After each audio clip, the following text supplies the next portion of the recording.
मार्गशीर्ष मास के शुक्ल पक्ष की एकादशी मोक्षदा एकादशी कहलाती है। इस व्रत के प्रभाव से पितरों को मोक्ष की प्राप्ति होती है। भगवान श्री कृष्ण जी ने मोक्षदा एकादशी के दिन ही अर्जुन को गीता का उपदेश दिया था। अतः इस तिथि को गीता जयंती भी कहा जाता है। यह एकादशी मोक्ष प्रदान करने वाली है, सब पापों का हरण करने वाली एकादशी है। मोक्षदा एकादशी बड़े बड़े पातकों का नाश करने वाली है।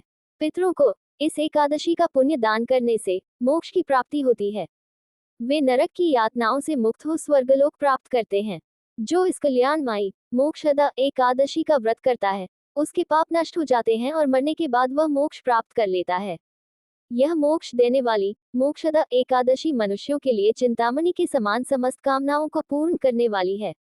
इस महात्म्य के पढ़ने सुनने से वाजपेयी यज्ञ का फल मिलता है।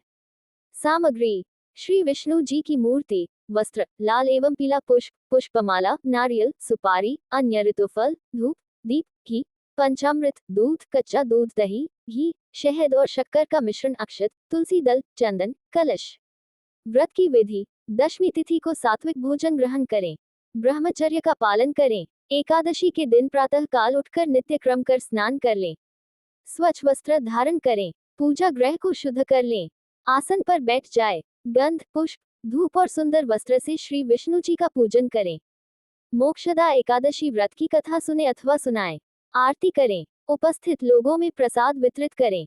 रात्रि में श्री विष्णु जी की प्रसन्नता के लिए नृत्य, गीत और स्तुति के द्वारा जागरण करना चाहिए।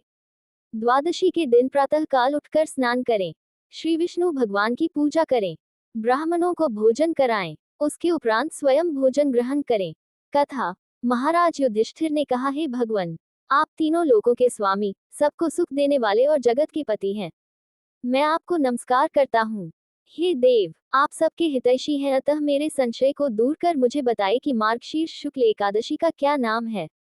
उस दिन कौन से देवता का पूजन किया जाता है और उसकी क्या विधि है, कृपया मुझे बताएं। भक्तवत्सल भगवान श्री कृष्ण कहने लगे कि धर्मराज, तुमने बड़ा ही उत्तम प्रश्न किया है।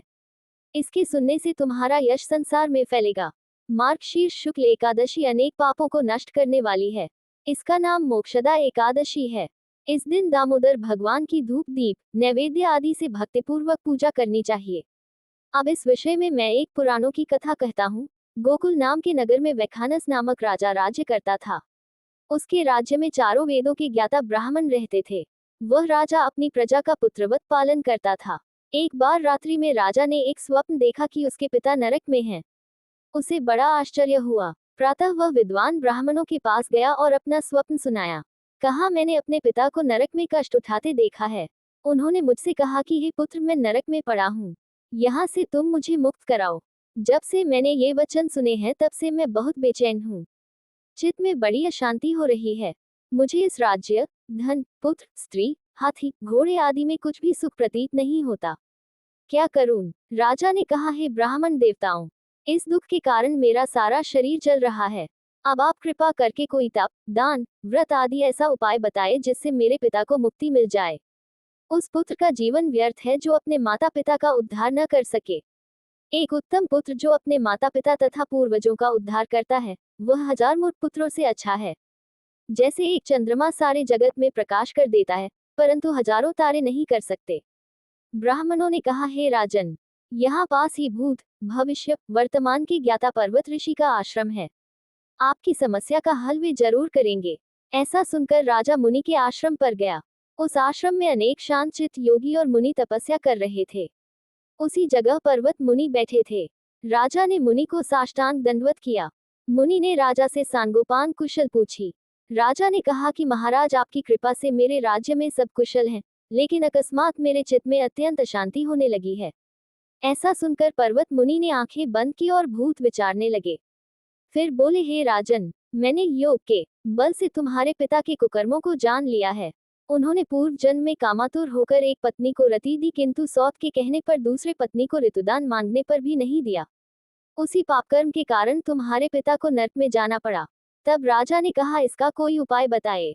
मुनि बोले, हे राजन, आप मार्गशीर्ष एकादशी का उपवास करें और उस उपवास के पुण्य को अपने पिता को संकल्प कर दें। इसके प्रभाव से आपके पिता की अवश्य नरक से मुक्ति होगी। मुनि के ये वचन सुनकर राजा महल में आया और मुनि के कहने अनुसार कुटुंब सहित मोक्षदा एकादशी का व्रत किया। इसके उपवास का पुण्य उसने पिता को अर्पण कर दिया। इसके प्रभाव से उसके पिता को मुक्ति मिल गई और स्वर्ग में जाते हुए वे पुत्र से कहने लगे, हे पुत्र, तेरा कल्याण हो। ये कहकर स्वर्ग चले गए।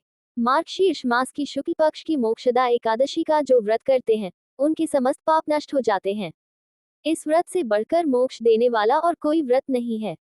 इस कथा को पढ़ने या सुनने से वायपेय यज्ञ का फल मिलता है।